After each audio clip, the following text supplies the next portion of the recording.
What's happening, people? Back with another reaction, back with some more Ultravox. I'm very excited by the opening of this album.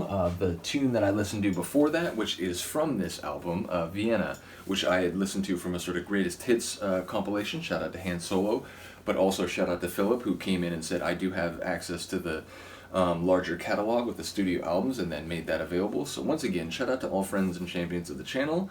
And the second tune on the Vienna album, 1980, is New Europeans. I'm curious, there's any number of like historical, whether you're going back a few decades to the 80s or even before that, there are all sorts of potential possibilities for what that might mean. It could be like a sort of new cultural movement, so like a new type of European, even though we're not talking about, demographics in terms of like, people coming from different continents or so on. It could, I suppose, relate to people who are actually migrating from one place to Europe and therefore are becoming new Europeans. I'm not quite sure what to make of it. Ultimately, I feel like maybe it will be more conceptual, maybe it'd be more about, maybe a younger generation relative to an older, more stagnant or sort of, traditional generation. So I guess we'll find out. This is New Europeans. It's by Ultravox and it's on their 1980 album, Vienna. Sounds like a Clash.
Experimental synth rock?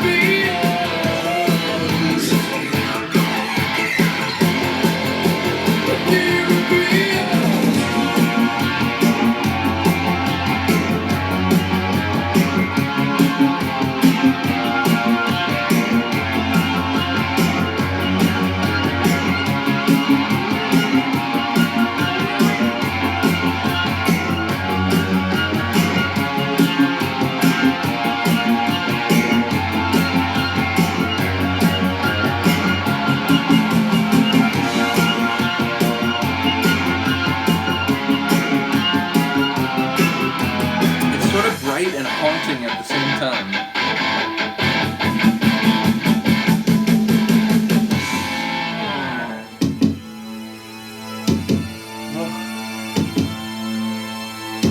Now it feels very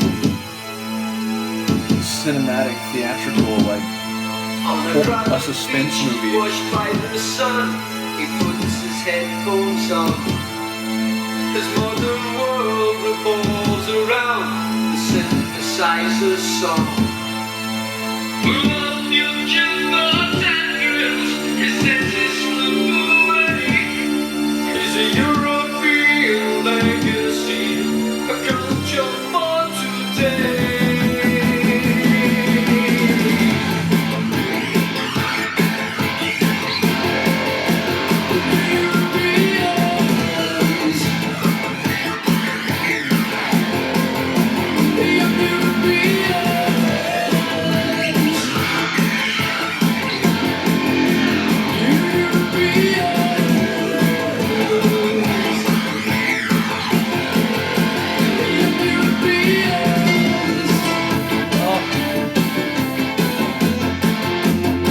realize, but that's exactly what the track needed.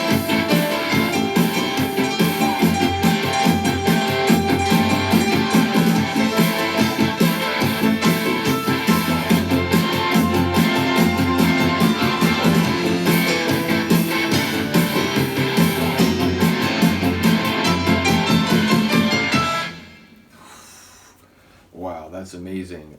It did seem like maybe it was about a distinction between a younger generation with their technology, their TV screens, their headphones, their synthesizer electronic music, and how that was increasingly setting them apart from an older generation with their own forms and styles and sort of familiar cultural aspects. So, yeah, let me know if I'm off base there, but it did feel like there was something to that. And yeah, really interesting. I mean, in one respect, it was making me think, as I said at the very beginning of the Clash, that kind of heavy, sort of stomping opening. There were moments where I was thinking of some of the early Police tunes that I've been going through, but it was also a bit more like synth rocky. So, yeah, really enjoying the flavor of the first few tunes I've heard by this group. Really excited to go through it. There's been a couple other groups slash individual artists that have been suggested to me that would be good to go through at the same time. I am trying to like coordinate those. In this reaction series, I sort of last minute was like, oh, Ultravox, I need to get back to them and keep that one sort of going. But again, I'm aware there's a few other artists in the early 80s, and not just some groups, but some solo artists as well. So pretty soon I'm going to try to like start syncing those ones together. I mentioned before, when I do these reactions, inevitably I start thinking of certain groups in like clusters. In some cases they actually don't have like all that much in relation. It was just like maybe I started reacting to them on the same day, and so now like thinking of one of the groups always makes me think of the others. In some other cases it's a bit more related to kind of like sonics or similarity of sound.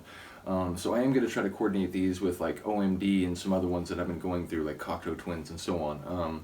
So yeah, ultimately do let me know what you think of this one. Shout out once again to both Han Solo and Philip. I appreciate you both, as well as all the other friends and champions of the channel. Yeah, and let me know what you think. I will see you next time. Peace.